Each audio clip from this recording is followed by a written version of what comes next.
start probably where my last video ended.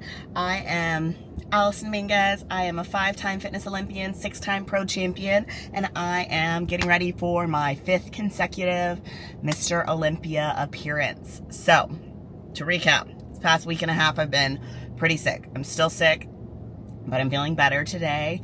I took some NyQuil last night and I slept for like 9.5 hours. Like, I was in a coma. Like, for me, someone who gets up early regularly, even on the weekends, I didn't set an alarm last night and I did not get out of bed until 10:30. I got to bed a little bit later. It was after midnight, and then I woke up around 7 and I was like, okay, like I'll feed the dog, let them out, and then I was like, oh, I'll doze back off for a little bit, and then I did not wake up for several more hours. So I think my body, just with being sick, trying to heal, needed some extra sleep. So we got that done this morning. Did not feel guilty about it, but obviously just have to adjust the rest of my day to for that long slumber that I had. So we are officially 8 weeks out today, which is nuts. It's gonna come fast. I feel a little bit behind with my routine, but I was ahead for so long, so I think I'm probably right on track. It just feels behind because I was used to being ahead. I'm kind of expecting my endurance to be lowered with the sickness, respiratory, coughing, congestion. Like, your breathing is not the same. So I came to LA to practice today because I didn't want to spend, drive over to the colony, spend money to my tumbling place, and then not feel like it was like a fruitful practice. Because a lot of the times when I'm sick, the first thing I like to pull is my tumbling, because that's what's more of a safety hazard versus like my skills. So we're just gonna get in, warmed up, see how I feel, and make a game plan from there. And same thing for tomorrow, just continue to focus on what I can do, because I think some practicing is better than no practicing, even with this congestion kind of still lingering in my chest. And usually throughout the day it starts to get better, because it's just like when you're laying down, all that congestion like settles in your sinuses. So fingers crossed that like in the next couple days that's completely gone. I have not done anything fitness related since I burned my stomach, so we're also going to be testing that out and seeing how that feels for the first time. I mean, it is what it is at this point. I'm gonna have to find a way to work routine no matter what, so it's gonna be a little bit of a hiccup. There is no scabbing so far, so I think I should be maybe okay for today, but I know once it starts to scab, it's going to be a little more painful because of the bending and crunching and where the burn is. So again, just trying to keep it dry, clean, covered, and let healing in the body take place. So that's today. I don't think I have anything else going on today. Tomorrow is gonna be a high day, I believe, because we've been low for quite a while. So I'll check in the morning and then we will find out shortly after.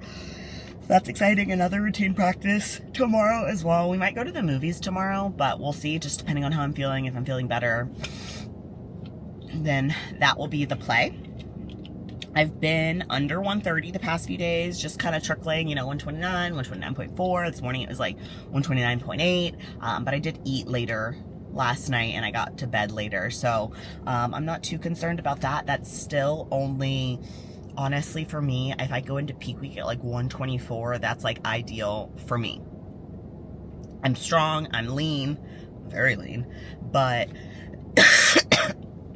I don't feel weak or like emaciated, so that's the game plan there. And the next few weeks I'll check on my costume and my suit. Right now I'm not too concerned about it because I always have what I need in time, so I'm not going to worry about that. Texas Pro is going to be coming up, so I will be there all day Friday at Texas Pro, and then Saturday it's going to be just for finals. I'll go to the NPC show for finals, and that's going to be a busy weekend, so I know that's going to be coming up here fast. I think it's 2 weeks away. It's super exciting. Battle Up Productions, Powerhouse Productions, it does a great job with the show, catering to the athletes. Everything is so great. So Eminent will be there as well. We'll have a booth. Powerhouse Productions is also owned by Casey and Leslie Barnett, so they're the owners of Eminent. So I will be there supporting Eminent and supporting them as well. And yeah, I'm super excited just because Texas Pro brings a lot of people to town. And that men's bodybuilding, I think, is going to be insane. Because Tampa this weekend is insane, and I'm assuming a lot of those guys, you know, basically, if you don't get first, you're probably, even the guy that gets first, maybe he'll continue to compete because they're 2 weeks apart. But they're going to try to jump into the show and get their qualification, because we're going to be coming to the end of the qualification period here soon. I believe there's only going to be 2 more fitness qualifications. Atlanta and Arizona. So that list is going to be finalized pretty soon. It's already going to be a competitive group of girls. Yes, it will be a competitive group of girls. There's only going to be 10 of us. So just doing whatever I can to be in that top half is definitely the goal. I want to be in the top 5 again. I think I have what it takes. I think, honestly, I have what it takes to win the physique round, which is a third of our score. I am weaker in the routine round as I've progressed with so much with my physique. So for me, it's going to be really focusing on a clean, high energy, fun performance, and let the cards fall where they may. So that's super exciting. And yeah, I'm going to get in there and get stretching, get moving, get this show on the road. And I will keep you updated on how it goes. Hello and happy Sunday. We are back at LA for round 2 of routine practice. Still a little bit of lingering congestion, but it continues to improve, so I will take it. I cannot be too particular at this point. I just got to keep checking the boxes and moving forward. I did check in this morning. My weight was a little bit higher than it's been the past few days, so it's a little bit annoying when you've been like seeing a trend down and then you kind of see this little spike up, like, but it's your check-in day. So we're moving forward with a high day. I'm still waiting to hear back from Justin, but I've been low and I've been sick, so I feel like the high day is gonna help me just recover a little bit. So we're here. I'm gonna practice. Hopefully it goes a little bit better than yesterday. I would say yesterday was not bad. Like, looking back at the footage, like, the logistics are there. It's just, you know, how I was feeling about it because of the congestion. Like, it's a little bit harder to breathe when you're doing stuff. Everything feels a little heavier. So all things considered, I was happy with how it went, and I'm hoping to just kind of get another decent practice in today, and then hopefully by next weekend this is completely cleared up and I can start really driving the needle forward. More so endurance, on the endurance and performance aspect. I feel good about where all the skills are and like what we've choreographed for Olympia, so it just makes it hard to practice when I'm like kind of still wheezy, and it's like this cough of like I can't like catch my breath or quite push the sections that I want to push. So all in all, strong week of did what I was supposed to do. We saw some, you know, weight drops, which is important. Did my cardio, nutrition, everything was on point. High day today. Refuel. Andrea said to the group, feel good about the next 8 weeks of just what can I do to just be my best come Olympia. That's always the goal. So that's just where I'm gonna keep pushing myself, focusing my mindset on being my best and bringing my best package to the Olympia, and hopefully it will, you know, reach me back into the top 5, which is the goal. Super happy with that. I feel, I don't know, it's weird. Like, this year the shows have been very much so like I'm just doing everything I can, getting ready, but I still feel like they just kind of like sneak up on me, and there's just been a lot of life this year and a lot of change, you know, the divorce, moving, the tests for work, getting settled into my new apartment, now with the new job. So there's just been a lot of life going on, and I feel like it just gives me a good balance of like, prep this year doesn't feel all consuming. It just feels like a part of my life that I'm checking the boxes on. It doesn't feel like my whole life. So I think that puts me in a really good place mentally, because last year I would say prep was very much so like all consuming. I you know, after getting fourth in 2024, that was the first year that I was just like, okay, like I can really try to win, blah, blah, blah. But I think being so hyper focused on an outcome and like prep feeling all encompassing, it just made the drop in placements like that much more devastating, because I had put so much into last year. And yes, it was my best all-time physique, but then it was just like probably my worst performance of my professional career. So it just felt like I was just very disappointed in myself and how my performance went, just because that's not what I had practiced. And there was a lot of like mental things going on at the Olympia, so I think it all contributed and played a part in what, you know, I put on stage. But this year we're just at a very different place mentally. It's like, this is just a part of my life. It's just adding to my life. It's not my whole world. I love it, and I'm thankful to be competing at such a high level in what I love.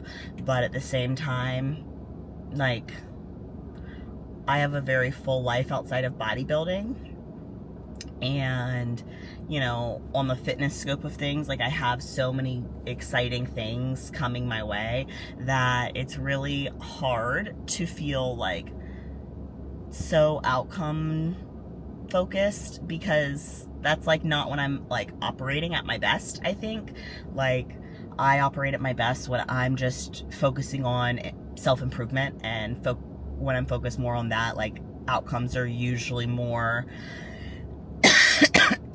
fulfilling, I think.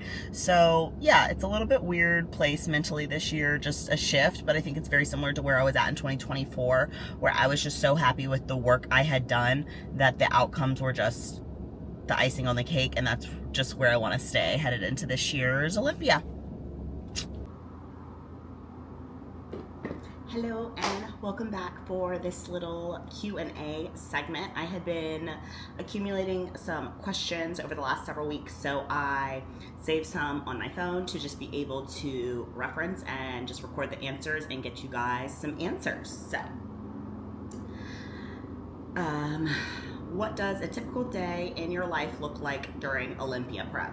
So for me, I work full-time in finance. I also work part-time online coaching and for Eminent Nutrition as the athlete manager, so my days are definitely really, really busy. So I find my ideal day is to wake up and train and do my cardio in the morning before I start work. I would then work from about 7 to 3-ish. And then in the afternoon, if I need to do any type of appointments, my nails, chiropractic care, dog appointments, anything like that, it would be in the afternoon. And then I would come back home and do some additional work as needed.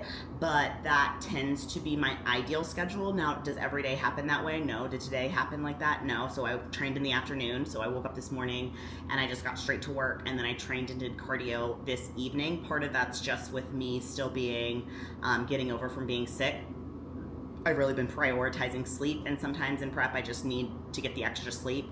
So if my body is asking for it, I will put sleep above everything else, because I know I'm still going to get everything done. But that's like my ideal day. Oh, got left out already. What's the hardest part of prep that people don't see? I'd say a lot of people see, like, you get to stage and it's the glam. No one really sees like the hard days of like keeping promises to yourself when you don't really feel like keeping them. You know, it's, I think a lot of people say this, but it's, you get to a point in prep where it's discipline over motivation. You don't always want to show up, and you just kind of have to, because you signed up for this. It's voluntary. No one's making us do this, but we have a goal and we have, you know, accountability to ourselves, that we're the ones who have to live with that when we're falling short. So that's definitely hard. I think also for me, food is always the hardest part. Like, I can do my training and my cardio, that's no brainer. But emotions can be high with food, and so, you know, GLP-3s have helped that food noise quite a bit, but also that balancing game of like having enough energy to be able to perform, and then like you start like lying to yourself and you're like, well, I'll perform better if I have X, Y, and Z, and like none of that's true. But it's just that self-sabotage, that like cyclic thinking of like, well, if I do this, then this, or like if I have this, then like I'll just eat a little bit less later. And So I think that mentality can be very dangerous, but for the most part, I think that's like an emotional maturity thing that comes with age in the sport. The longer you compete, the easier that part gets, but it still just plays a part. How has your mindset toward competing changed over the years? That's a good one. I think I've really focused my last several years on just showing up my best versus like wanting to be the best.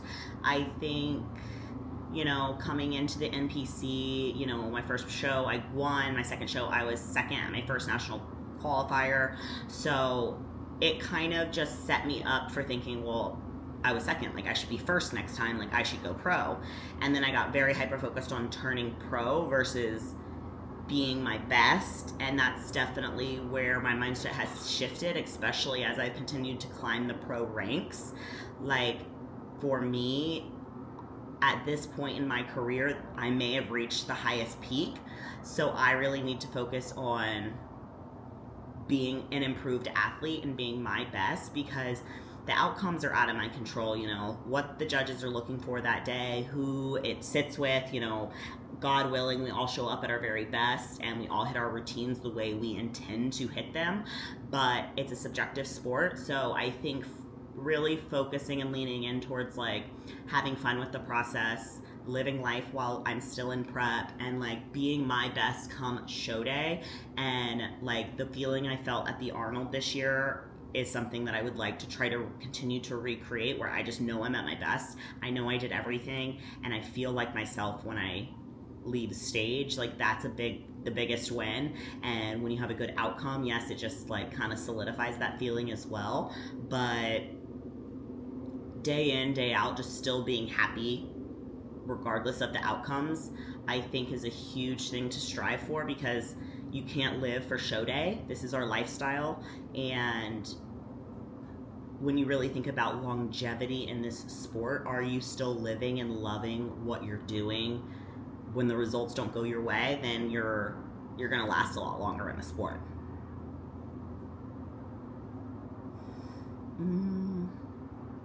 How do you balance competing, coaching, work, and your personal life? Well, I would say it's difficult. It's not easy. For me, I was already working and going to school full-time when I started competing. So I was already juggling a lot of stuff. Like I was working a full-time job and I was in school at night. So 2 days a week, I was going to grad school at night year-round for 2 years to get my master's degree. So for me, I was just training and eating good, and I was on a diet, and I had already adjusted to that when I was in undergrad. And so competing, adding that first year, it didn't really seem like that much. It was like, okay, well, you just do the stuff you're normally doing until show day, and then show day is the exception. And then as I've evolved in the sport, I'm very thankful that all of my work is remote. That's not something I ever really saw happening, in my early 20s. Like I worked a corporate job where I was in the office, you had scheduled lunch breaks, you had scheduled like 15-minute breaks. Like I wasn't clocking in and clocking out, but it was very hard to imagine this type of lifestyle long term in that environment when you're commuting to an office every day. So, to be in this position now, I'm very, very thankful, because it's very flexible. My full-time job in finance is more time consuming, and it's also more time sensitive with things, because a lot of I work in finance, so when the stock market's open, things like that, but that my coaching and my commitments to Eminent, there are things that can pop up that are high priority, but most of the time it's like, deal with it today. It doesn't have to be a right this second kind of thing. So that also helps with my schedule. But I would say I tap myself out on coaching around, like right now I have 5, and that's, a decent amount of clients for me. I would say I would never take more than 10 at once, just because I care about the level of service that I'm able to get. So I would say, like, for me, the sweet spot's like 5 to 7 when it comes to coaching, and that's why I just kind of cap myself with that. In my personal life, obviously in the last year, I got divorced. I was with my last partner for 11 years. He was also in this sport. So you would have thought that it was very conducive to be very supportive, and there's things that definitely were, but it also, I think, created some type of divide when I had a lot of success in something that was, his hobby first. My current partner is more so just into lifestyle fitness, not necessarily into bodybuilding or competing, but he's like on the outside scope of competing. So he's a sports chiropractor. So I think we've found a good balance. It's still early on, but he doesn't, he knows that, like, if we're gonna making dinner or something, like, my food needs to be prepped, everything needs to be separated because I need to weigh everything and account for everything in my macros. And then he's into working out and stuff. He's just not into like a lifting program, so to speak, but he likes to like ride his bike and lift and do boxing and things like that. So for me, it's more about just someone who wants to be with someone who's active and generally living a healthy lifestyle, more for internal health than for aesthetics, because there's parts of bodybuilding that are not healthy anyway. So just finding a balance in your relationship. And he knew me, obviously we were friends before we were dating, and so I think he knew ahead of time, the things I was going to be doing, and traveling, and the lifestyle, and the early mornings, going to sleep really early, that kind of stuff. He already knew that about me before he got into this.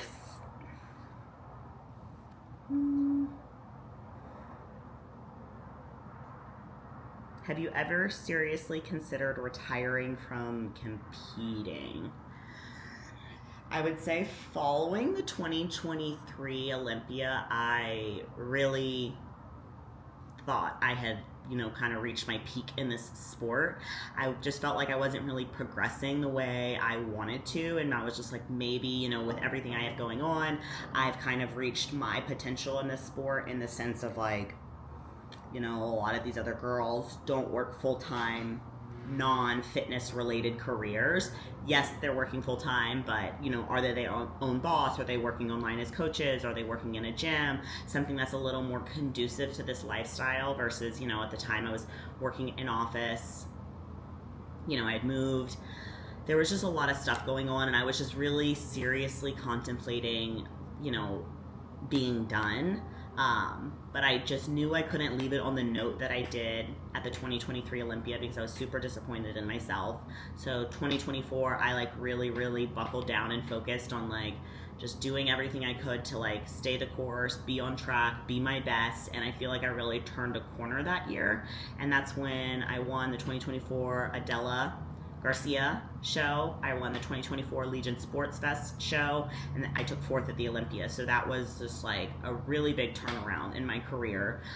So last year, leading the Olympia in sixth place definitely was not what I was shooting for, but I still think there was just a lot of life happening in 2025. So I really, this year, 2026, has been kind of about getting back in that mindset that I was in 2024, of just like doing everything I can on my end and just enjoying the process. And I think now that I'm through, the emotional aspect of like last year was a lot with like the coaching change and the divorce, and to now be here on the other side of it, just like loving life and competing and enjoying it, showing up at my best. That's where I want to be in this sport, and that's where, if I were to move on, that's the headspace I want to be as well. I don't know when I'll be done for sure. I mean, I know I've been competing longer than I will be continuing to compete. I know that, but I also know that there is another division that I will be dabbling in before I make that jump to full-on retirement. I could just be retired from fitness and then pop up here and there on another stage. I'm just going to do a couple more.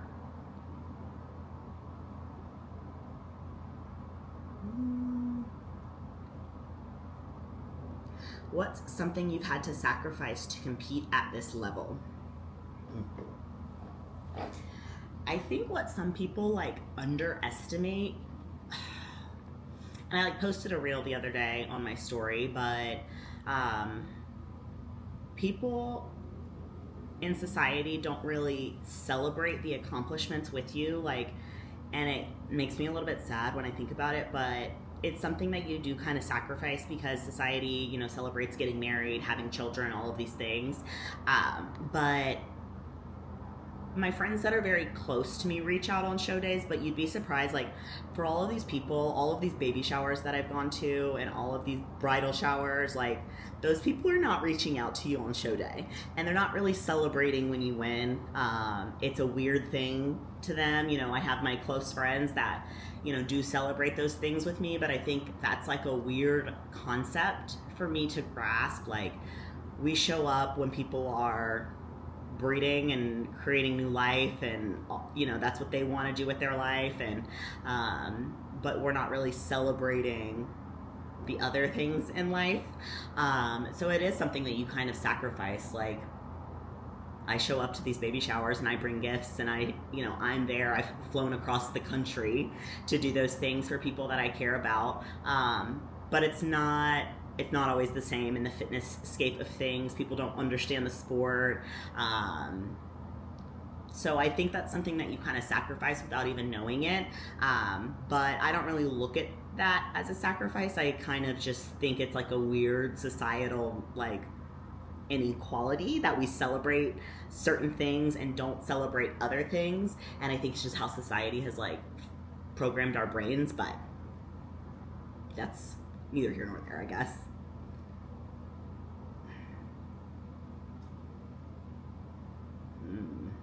Ooh, ultimate cheat meal, post-show meal. That's so hard because I'm, like, such a foodie, and, like, I love food. So, number one thing that I need, cinnamon rolls. I need a good cinnamon roll, thick, fluffy, cream cheese frosting, generous amount of frosting. It needs to be heated up so that it's fluffy and not hard, and that you can just, like, cut it with a fork. Ugh. Chef's kiss. I love cinnamon rolls. Like, that would be my number one. When it comes to, like, food, I can't pick one thing. It just really depends on what I'm craving. Tacos, Mexican food. I love burgers, pizza, but I don't normally go for pizza, like, post-show just because of the dairy. I try to at least have some type of protein and balance in my diet, but cinnamon rolls, that's, Ooh. One fitness trend you wish would disappear.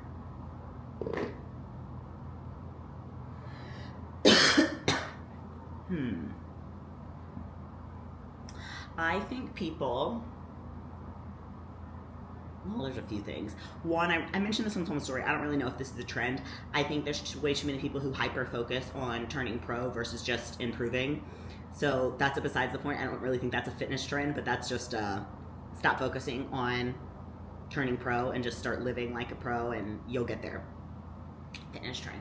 I think people really they're doing too much in the gym. And I say that in the sense of, like, they're just trying to reinvent the wheel. Like, stick with the basics. They work for a reason. Like, you don't need to create a new exercise. Like, if you have a struggling body part, if you have something that you're struggling with, like, go with, like, evidence-based items. Like, don't try to recreate something and reinvent something. Like, most of the time you're probably either going too heavy or too light, and you're not having correct form. So let's stop reinventing the wheel, and, like, the basics I think work. Okay, so let's stop trying to become a guru in the gym, because you're not fooling anyone. I'm gonna do one more. Oh, it's one thing from the Olympia besides competing that you most are looking forward to.